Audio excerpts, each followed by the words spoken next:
we are not able to trust reliable, or people have a problem of that it may, the debtor or the counterparty may this one take advantages of the creditor. So that is why people will not give credit. They will be very restrictive, and invisible cost of that is very high. People do not enter into deal, or people do not affect take production into, because they do not fully rely on the counterparty's reliability. Counterparty cannot rely on their commitments, fully cannot rely. So naturally, whole things are affected. Even if somebody has got export order, he will not be able to get working capital. So naturally, he will be affected. So this is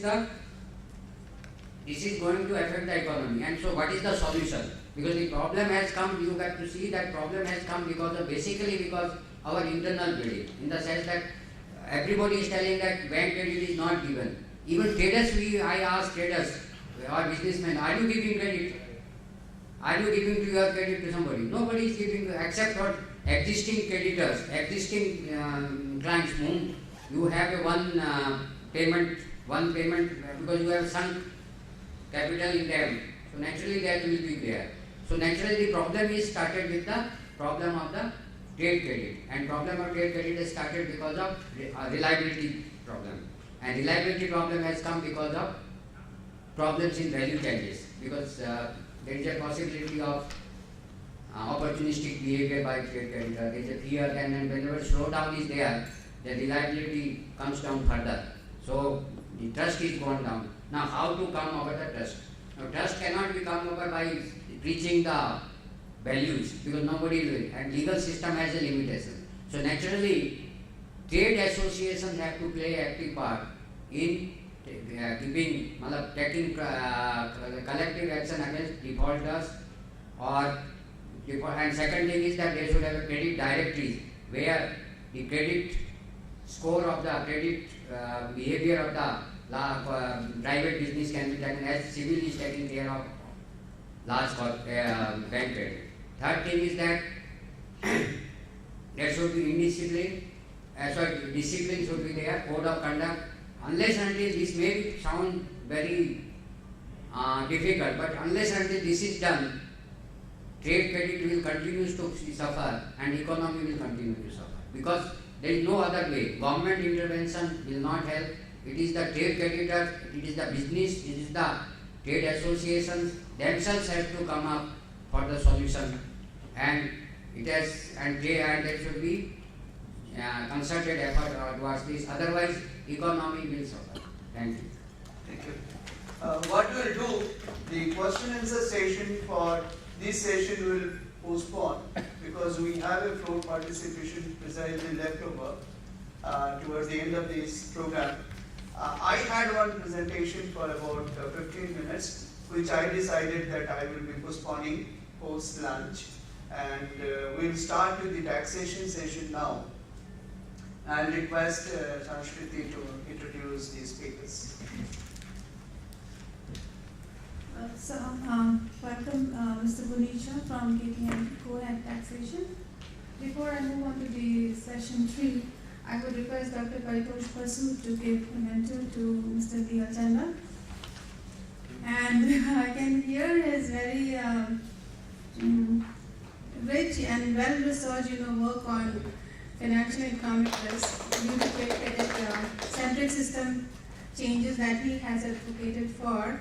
And because of his very well-founded information, RBI has given him many opportunities to educate probationer at RBI Training Institute.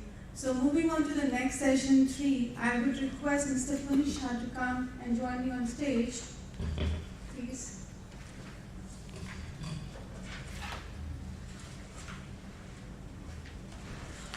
Please welcome Mr. Punisha. Mr. Punisha is the co-head of tax practice and head West India. He is a fellow chartered accountant with a post-qualification experience of 30 years. He is the co-head of KPMG.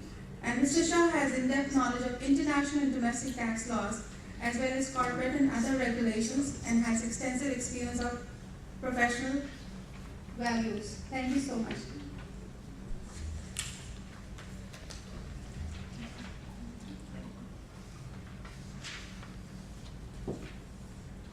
You have roughly about 20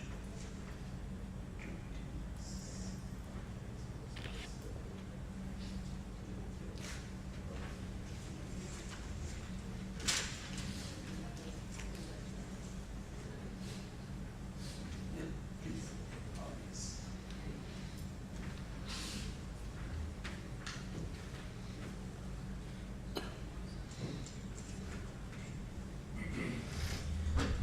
Good morning, everybody.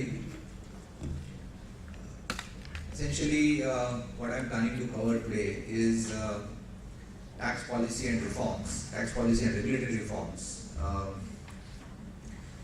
In last a year or so, especially in Modi government, what has changed?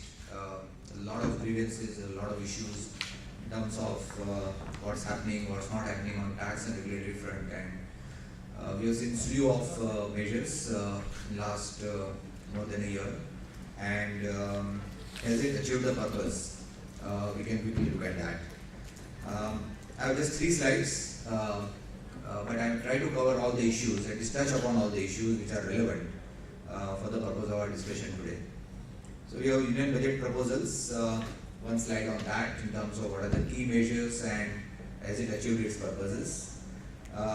Recent tax developments, whether they are good, bad, ugly, we can look at that, and the regulatory reforms, and again whether it has achieved its purpose or not. So essentially, I try to summarize the key provisions under these 3 broad regime. So first, union budget proposals. If you just try to cover very briefly in terms of which are the key tax proposals in the budget and whether it has really achieved its objective. Essentially, the union budget was on several pillars, as Mr. Jaitley mentioned. It talked about Make in India, it talked about ease of doing business in India, it talked about black money, several of these aspects, and all the proposals were around these pillars. And I'll just try to cover some of them. And of course, if I step back and look at some of these proposals, one would actually come to conclusion that it has failed to achieve its objective in that sense, because every proposal, every amendment, so to say, in the bill has actually in a way backfired, or it has not achieved its full potential in that sense. So if I may very briefly touch upon, first is in terms of the funds which are operating in India. Lot of mention about how the tax pass-through can be given to the local fund, how the overseas funds can be protected from taxation in India. So first is AIF related provisions. Local funds are given tax pass-through. However, there is a TDS which is imposed of 10%. So again, it has, to my mind, it has completely backfired, because the tax pass-through actually doesn't make any sense for the investors in the fund, because ultimately there will be a 10% TDS, and you are not sure whether that TDS, when you will get that refund if you are not liable to tax ultimately. Safe harbor rules for the offshore funds, where it is an asset manager in India, whether the offshore fund should be taxable in India or not, and whether it would constitute permanent establishment for the overseas fund. Again, the rules are so stringent, virtually none of the overseas funds would be actually benefited, to my mind, out of these provisions, and therefore the safe harbor rules may not have any significant practical applicability to the offshore fund. So again, to my mind, the offshore funds are not going to be benefited out of this well-intended provisions. A lot of representations have been made to try and see that these rules are relaxed and made more practical in that sense.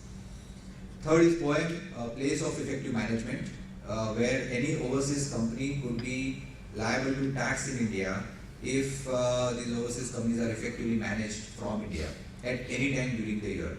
It's a very stringent provision. The way it is drafted, virtually every foreign company which has any activity in India could be liable to tax in India, because it's very widely drafted, very widely worded in that sense. This is unfortunate because this did not find place in the finance minister's speech, but ultimately it came in the actual law, and the corporate world is quite disturbed by the way the OM provisions are worded. Again, a lot of representations are made to see that the provision is a bit diluted, and at least it is in line with the international principles and not something the way it is drafted currently. Because it actually says that at any time during the year, so even if one decision is made for an overseas company in India, the entire global profits of that foreign company could be liable to tax in India. That's the implication. So it's quite a draconian provision. Then you have GAR deferral, which was as requested by the corporates, the entire industry, that India is not ready to implement GAR, which is anti-avoidance regulations. Any provision, any transaction in India, domestic or international, can be questioned by the tax officer under GAR provisions. Something which was completely well intended again, but not sure whether the Indian tax office has the maturity to implement this kind of sophisticated provision, and therefore there is a huge demand and representation that the provision should be deferred at least by 2 years, and that has been done in the budget. So that's something which is positive, but whether 2 years are sufficient or not is a question mark, because if you're entering into a long-term investment or long-term contract, GAR would kick in after 2 years, and therefore effectively you need to consider GAR provisions while implementing any long-term contract or investment proposition even today. Then we have REIT provisions, again well intended, that the REIT should be tax passed through, the rental income received by the REIT from the real estate investment should be passed through, should be only taxed in terms of investors, and when the sponsors or the real estate developers, when they transfer assets, their own assets to REIT, even that transfer should be tax free. So again, several provisions are made, announcements are made in the budget. Again, there are some issues because when the sponsors transfer the assets to the REIT, even though there may not be a normal tax provision which could be applied, which could be applicable to this transfer, the tax on book profits, MAT,